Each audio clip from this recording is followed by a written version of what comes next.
privada plantearon también la desaparición del matrimonio como institución social.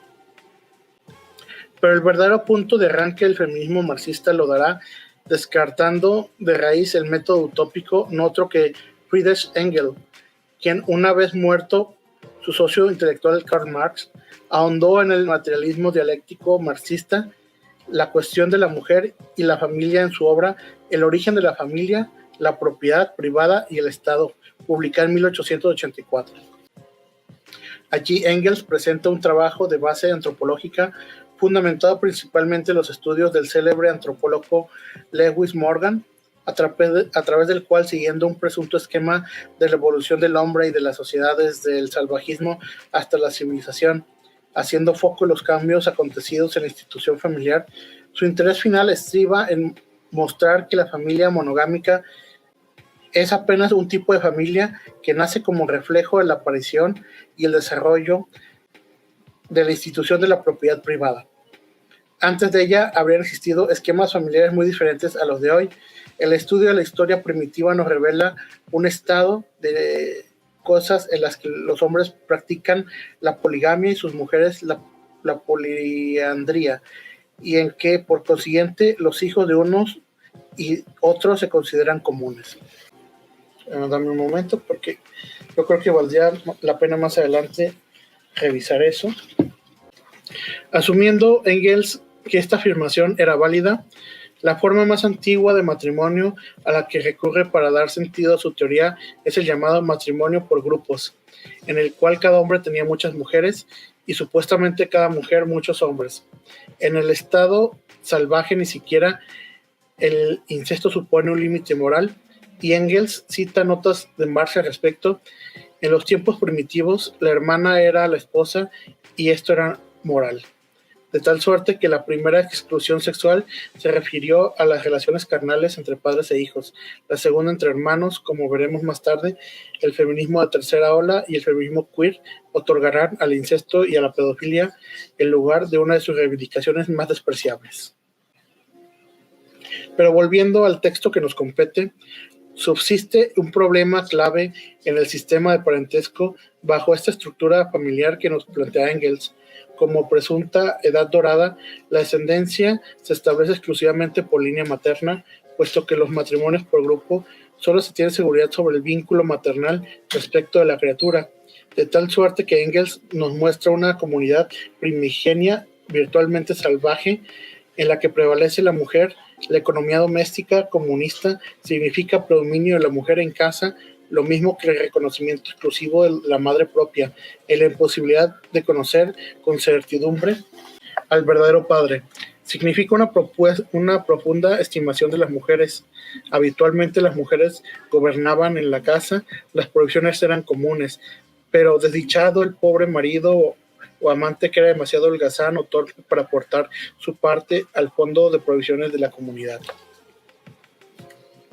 Este aparente sistema de comunismo primitivo mantendría, como vemos, un régimen matriarcal. A Engels no se le ocurre pensar en cuestiones tan elementales como la diferencia física existente entre hombres y mujeres y lo que ello ha significado para la dominación de los primeros sobre las segundas en las épocas pasadas, donde, como es conocido, el poder estaba íntimamente ligado a la fuerza física. Es más, Engels llega a pintar el paraíso hembrista, que describe arguyendo y fantaseando que las mujeres de entonces estaban en mejor posición respecto de las mujeres de las épocas modernas. La señora de la civilización, rodeada de aparentes homenajes, extraña todo trabajo efectivo, tiene una posición social muy inferior a la de la mujer de la barbarie, que trabajaba firme, se ve en su pueblo conceptuada como una verdadera dama, Lady, Frau, señora, y lo es efectivamente por su propia posición. Como buen materialista dialéctico, Engels encontrará el desarrollo de las formas de la institución familiar constituye un reflejo del desarrollo de las condiciones económicas. La acumulación de riqueza dio paso, más temprano que tarde, el surgimiento de la propiedad privada. En efecto, la división del trabajo familiar puso sobre el hombre la función de procurar alimentos y herramientas, por lo que aquel se fue apropiando de a poco de estos. El problema subsistente era que, dado la descendencia se establecía por línea materna, los hijos heredaban de la madre, pero no de su padre. Así el hombre iría tomando preeminencia sobre la mujer a medida que aumentaba la riqueza, y tal cosa le permitiría empezar a modificar también la forma en la que se establece la línea de descendencia y por tanto el derecho de herencia. Nace aquí el discurso marxista, régimen cuyo nombre estructura el discurso feminismo contemporáneo. Resultó de ahí una espantosa confusión, la cual solo podía remediarse y fue en parte remediado con el paso al patriarcado. Concluye el socio de Marx. ¿Qué nos dice Engels en una palabra? Pues que es la aparición de la propiedad privada la que derroca el paraíso comunista matriarcal y nos trae el régimen de dominación masculina. La propiedad privada, causal de explotación de las clases, es causal también de la explotación de los sexos. El derrocamiento del derecho materno fue la gran derrota histórica del sexo femenino en todo el mundo. El hombre empuñó también las riendas en la casa, la mujer se vio degradada, convertida en la servidora, en la esclava de la lujuria del hombre, en un simple instrumento de reproducción, escribía Engels. Es llamativo el parangón lingüístico que se hace con el conflicto de clases. Parece que en efecto que se estuviera hablando exactamente de lo mismo y de hecho tendrían, según la teoría marxista, el mismo origen, en la existencia de la propiedad privada. Y si coincide en el origen, ¿no deberían coincidir por añadidura en las formas de provocar a su final? Si algo faltara para terminar de sellar el mentado parangón de Engels, imprime la oración determinante. El hombre es en la familia el burgués, la mujer representa en ella el proletariado. La operación hegemónica no puede ser más clara. Lucha de sexos y lucha de clases tienen origen en lo mismo y deben en consecuencia unirse para acabar con el sistema que reproduce la dominación de las partes subalternas claramente identificadas, mujeres y obreros. Es importante hacer notar también el mito que se esconde detrás de estas ideas, que no es otro que el del buen salvaje, mito trillado que permitió a Tomás Moro componer su utopía. Montaigne idealizar al indio americano en los ensayos a sus grandes diferencias, y a la izquierda de nuestros tiempos delirar con el culto al indigenismo. El mito funciona de la manera más sencilla. Se construye una antropología de ficción donde las condiciones de existencia son un reflejo de nuestros deseos de un mundo perfecto. Se busca a continuación un chivo expiatorio que provocó la caída y se plantean los conductos a través de los cuales es factible volver hacia atrás, pero yendo presuntamente hacia adelante. De ahí que paradójicamente se digan progresistas. Estos conductos no suelen ser otros que las revoluciones sangrientas, como se ha explicado en el planteamiento de Montaigne o el propio Engels, cuyo sufrimiento es subsanado por la construcción, o mejor dicho, la devolución del paraíso a la tierra. De manera que nos encontramos frente a un mito mesiánico, frente a una secularización del movimiento milenarista bajo el que colocaron algunos cristianos de los primeros tiempos, cuya convicción indicaba que Cristo traería a su reino a la tierra durante 1000 años. Así, mediante una transformación repentina, la tierra se hace paraíso, se regresa al estado previo a la caída, en el caso de los milenaristas por obra y gracia de Dios, en el caso de los izquierdistas por obra y gracia de la abolición de la propiedad privada. Es dable notar, pues, el carácter de religión política que entraña el marxismo. ¿Cuáles son entonces las consecuencias estratégicas y prácticas que derivan de este feminismo marxista en comparación con el feminismo liberal repasado arriba?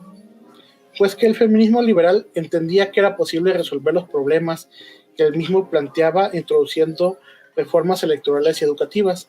Fue de hecho lo que John Stuart Mill intentó personalmente desde su banca, pero el marxista solo puede resolver la cuestión con arreglo a una revolución violenta que acabe con la propiedad privada y con la familia como institución social, pues aquí se halla el germen del mal.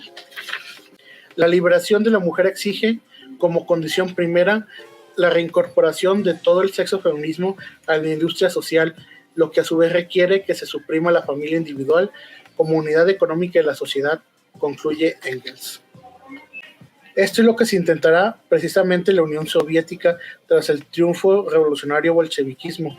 Como luego veremos con más profundidad, León Trotsky, padre del Ejército Rojo, ya declaraba en escritos sobre la cuestión femenina, en clara sintonía con Engels, que cambiar de raíz la situación de la mujer no será posible hasta que no cambien todas las condiciones de vida social y doméstica. ¿Y qué significa cambiar de raíz? Pues un eufemismo para decir de otra forma lo que Marx anotó claramente en sus tesis sobre Feuerbach, tesis 4. Si el origen de la familia celestial no es más que la prefiguración de la familia terrena humana, a esta es a la que hay que destruir. Lo cierto es que la estrategia consciente de hegemonizar las demandas femeninas por parte de los movimientos del proletariado, establecida por el propio Engels, se puso en práctica incluso antes de la revolución. En mis recuerdos de Lenin, la marxista alemana Clara Zetkin cuenta que el camarada Lenin habló conmigo repetidas veces acerca de la cuestión femenina. Efectivamente, atribuía al movimiento femenino una gran importancia como parte esencial del movimiento de masas, del que en determinadas condiciones puede ser una parte decisiva. El panfleto a las obreras de Kiev, lanzado 2 años antes de la Revolución de Octubre por los bolcheviques, vincula el problema de la mujer con el problema del obrero. En la fábrica, en el taller, ella trabaja para un empresario capitalista. En la casa lo hace para la familia. Miles de mujeres venden su fuerza de trabajo al capital, miles de esclavos alquilan su trabajo, miles y cientos de miles sufren el yugo de la familia y la opresión social. Camaradas trabajadoras, los compañeros trabajan duro junto a nosotras, su destino y el nuestro es el mismo. ¿Puede ser más clara la estrategia hegemónica?